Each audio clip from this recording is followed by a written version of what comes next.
One of the great things about India is this tremendous interest in education. People talk about it all the time. Most parents aspire for this for their children. And so I think it's a great foundation we have as a country. In my experience growing up here, I think there's a lot of emphasis on spending time on the books and learning things academically. I think there's a lot of pressure to follow set lanes throughout your career. You're in high school, you're thinking about college. A lot of times when I was younger, people would say, this person didn't get into this college or something, and that's the end of the road. I mean, life is so different from that. I get surprised people start preparing for IIT in their 8th grades. That's a bit shocking to me. I get very surprised people come to IITs and immediately they are thinking about IIMs and so on.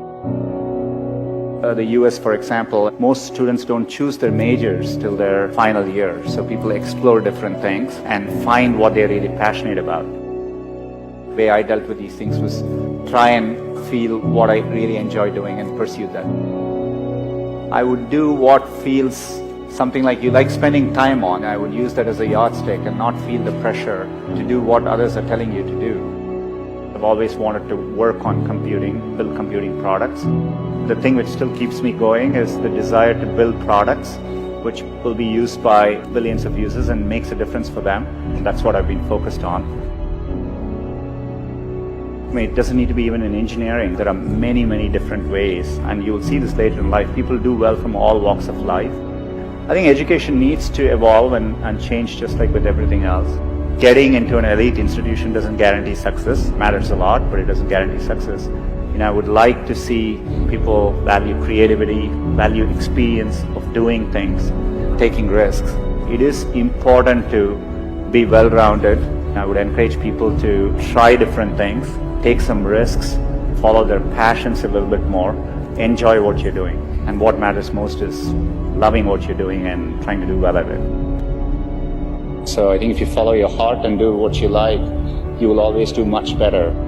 It's worthwhile taking risks and trying to do something you're really excited by. And if the first attempt you don't do it, you can try again, and things tend to work out in the long run.